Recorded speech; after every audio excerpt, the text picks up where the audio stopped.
creer que va a vivir más años que alguien que nace en Costa Rica.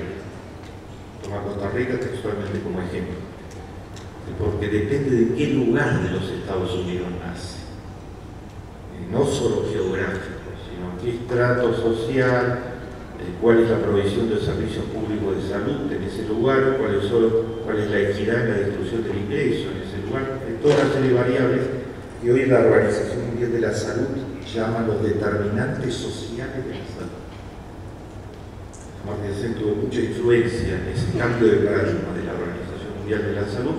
La Organización Mundial de la Salud dice: la salud no empieza cuando alguien va al consultorio médico.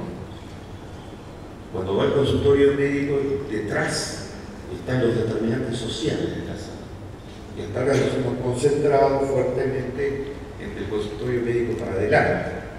Y bastante poco en si la gente tiene agua potable, instalaciones sanitarias, viviendas hacinadas, etc., todo lo cual incide en la trayectoria de salud de la gente.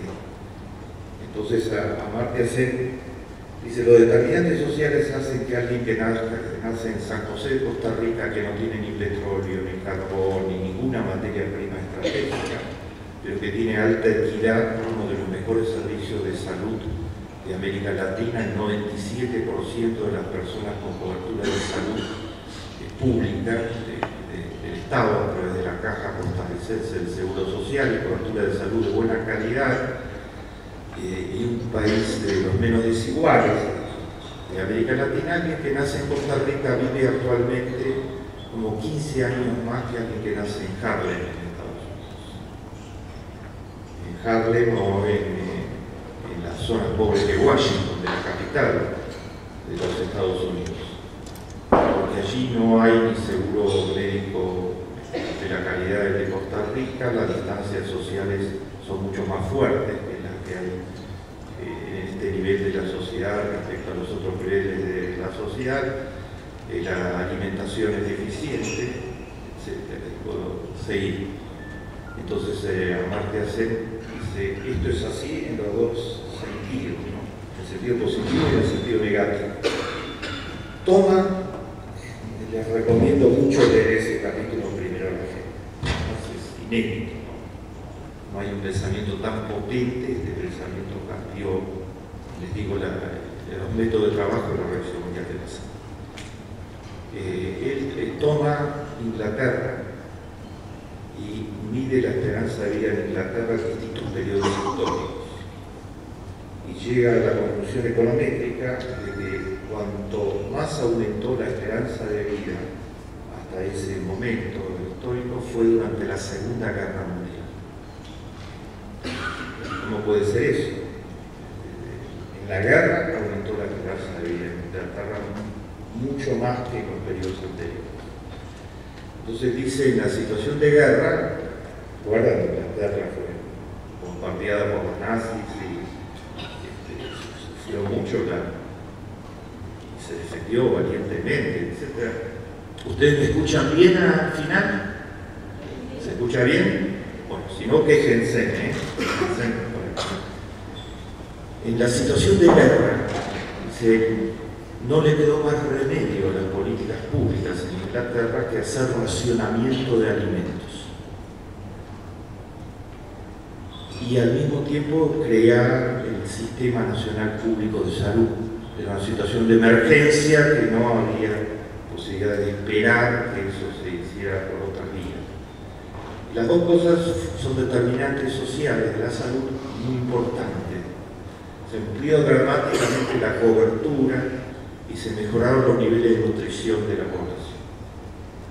Y entonces eso provocó un salto en la esperanza de vida. Después toma 6 países del mundo, 3 con un Producto Bruto Per Cápita muchísimo mayor a los otros 3. Los 3 petroleros, no entro en los detalles por el tiempo, y la esperanza de vida es mucho más alta en los otros 3 que no son petroleros para nada, pero que tienen mucha más inversión en educación y en salud pública. Arabia Saudita yo tomo como ejemplo, digamos, de país virtuoso con mucha frecuencia a Noruega, porque es el número 1 del mundo hace 10 años en la tabla de desarrollo humano de las Naciones Unidas. Por ahí me preguntan, pero Noruega tiene petróleo. Arabia Saudita tiene mucho más petróleo que Noruega. Y en Arabia Saudita la esperanza de vida está a 20, 25 años de edad de la esperanza de vida de Noruega. Invierte en salud menos del 2% del Producto Bruto. Y en determinantes sociales de la salud, hace 2 semanas se creó el primer programa social de la historia de Arabia Saudita. No se creó de casualidad, ¿no? Leyeron los diarios que eso está sucediendo en Medio Oriente, etc.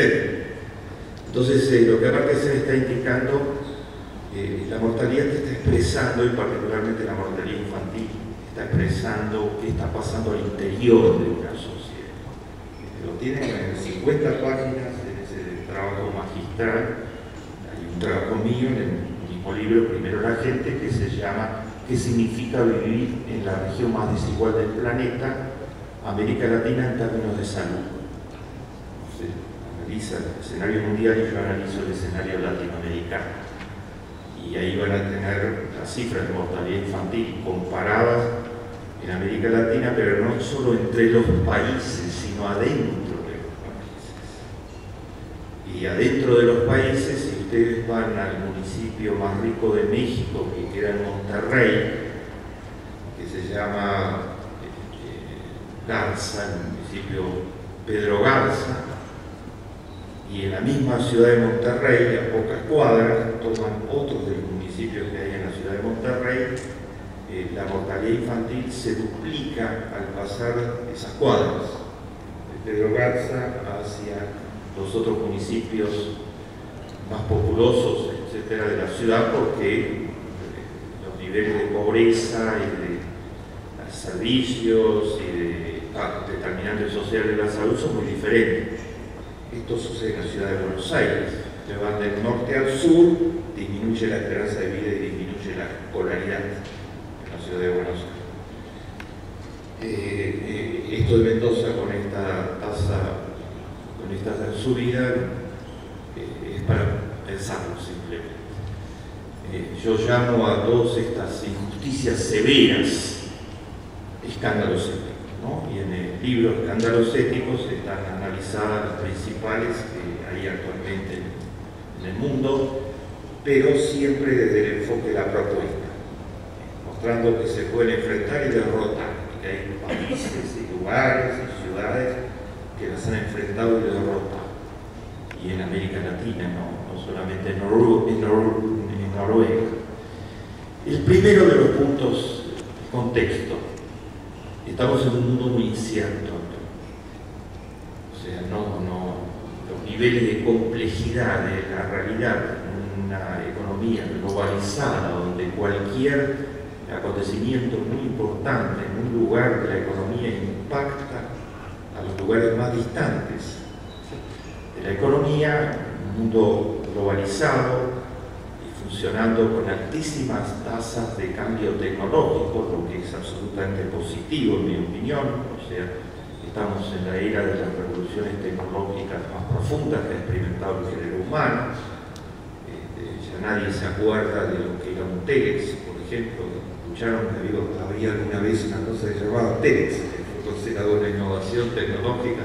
Bueno, estamos hoy casi por suprimir el fax y el email, probablemente no mucho tiempo, cómo va la tasa de cambio tecnológico. Estamos en la era de la biología molecular, de la genética avanzada, de la microelectrónica, de la biotecnología, de la informática, de la robótica, de la ciencia de los materiales, en todas esas áreas y muchas otras de cambios fenomenales, que aumenta totalmente la capacidad de producir bienes y servicios. Un mundo muy complejo, con una tasa de cambio tecnológico muy importante y esperanzadora, con nuevos instrumentos al servicio de la posibilidad del desarrollo de los seres humanos. Ese mundo muestra un desequilibrio fenomenal en materia de acceso a la ciencia.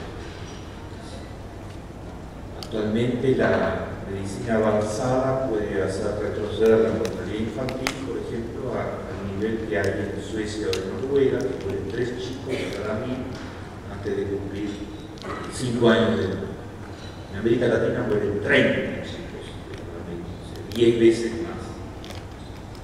Hay un porcentaje significativo de la población al que no le llega la medicina avanzada de ninguna manera, que está afectado fuertemente por carencia de agua potable. Por ejemplo, 50 millones de latinoamericanos no tienen agua potable, 120 millones de latinoamericanos viven en tubos húmedos, o sea, villas miserias que tienen distintas presiones según los países, lo que significa el hacinamiento, condiciones totalmente insalubres. Casi la misma cantidad no tienen servicios sanitarios. Tienen un sistema de alcantarillado y desagüe, que son determinantes sociales de la salud fenomenal. A nivel planetario las cifras no entro a detallarlas normalmente por el tiempo, pero para darles alguna, hay 1.400 millones de personas que no tienen electricidad. Eso significa que no viven como nosotros.